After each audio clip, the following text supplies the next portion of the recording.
चार मित्र थे।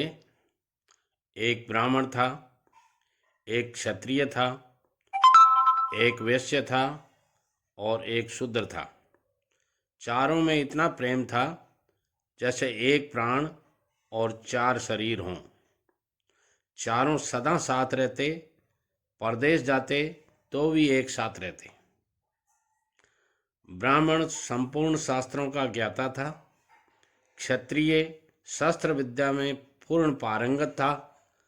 वैश्य व्यापार की एक एक बारीकी को अच्छी तरह से जानता था।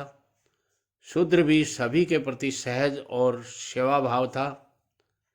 न किसी से अहंकार था और न ही हीन भावना। एक बार वे चारों घूमते घूमते दूसरे शहर में पहुंच गए। वहां का राजा संतानहीन था। संतान की आशा करते करते राजा वृद्ध हो चला था। उसे एक बार किसी योग्य उत्तराधिकारी की तलाश थी।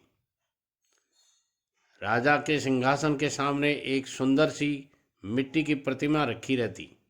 राजा स्वयं कलाकार था। उसने स्वयं ही गढ़कर ये प्रतिमा तैयार की थी। ये प्रतिमा सदा उसके सामने रहती और वह अक्सर सोचता, काश इस प्रतिमा में कोई प्राण फूंक देता तो ये सजीव हो उठती। वे चारों मित्र एक दिन घूमते घूमते उस राजा के दरबार में जा पहुंचे। चारों राजाओं को झुककर प्रणाम कर रहे थे कि उनकी दृष्टि उस प्रतिमा पर पड़ी। प्रतिमा का अनूठा सौंदर्य उन्हें आकर्षित करने लगा। चारों विचार करने लगे, क्या ही अच्छा होता कि ये प्रतिमा सजीव हो उठती। तभी शूद्र ने अपनी इच्छा शक्ति से उसके पैरों में प्राण शक्ति आरोपित की। वैश्य ने उसके हृदय प्रदेश में चेतना का संचार किया। क्षत्रिय ने अपनी संपूर्ण क्षात्र शक्ति की सहायता से उसकी बाहों में प्राण फूंक दिए। अब ब्राह्मण ने अपने ब्रह्म ज्ञान के बल पर उसके मस्तिष्क में प्राणों का प्रवेश कराया। इतने में ही वह मिट्टी की प्रतिमा, जो अब तक निर्जीव खड़ी थी, एक सुंदर सर्वगुण संपन्न नवयुवक के रूप में सजीव होकर सामने खड़ी हो गई। सहसा ये चमत्कार देखकर राजा अपार हर्ष से झूम उठा। उसका ध्यान उन चारों मित्रों पर गया। उसने उन्हें अपने पास बुलाकर कहा, आप चारों में से जिसने भी इस प्रतिमा में प्राण डाले हैं, मैं उसे अपना उत्तराधिकारी बनाना चाहता हूँ। ब्राह्मण विनम्रता से बोला, महाराज, हम चारों में कोई अलग नहीं है। हम चार शरीर एक प्राण हैं। हम एक दूसरे के बिना अधूरे हैं। राजा ने कहा, फिर आप ये निर्णय करके बताएं कि मैं किसे अपना उत्तराधिकारी घोषित करूं।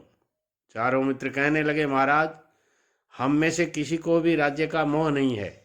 आप हम चारों के प्रतिनिधि रूप इस प्रतिमा को ही अपना उत्तराधिकारी बना लें।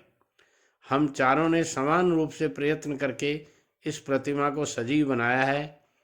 इस प्रतिमा के रूप में हम चारों आपके सामने उपस्थित रहेंगे जब तक आपके राज्य में ब्राह्मण, क्षत्रिय, वैश्य और शूद्र प्रेम एवं सद्भाव से रहेंगे। तब तक ये प्रतिमा सजीव रहेगी। राजा ने प्रसन्न होकर अपने उत्तराधिकारी का राज्याभिषेक किया। तभी सबने देखा कि उन चारों मित्रों के नेत्रों से प्रकाश की किरणें निकली और नए शासक के नेत्रों में समा गई। मित्रों, ये कहानी मैंने नहीं लिखी है। मैंने केवल आप तक पहुंचाने का एक छोटा सा प्रयास किया है। यदि आपको ये कहानी अच्छी लगती है तो आप भी, जितने भी आपके फ़ोन में नंबर हैं, उन सब दोस्तों को भेजिएगा और कोशिश करिएगा इस कहानी को आगे से आगे बढ़ाने की। नमस्कार। जय श्री कृष्ण।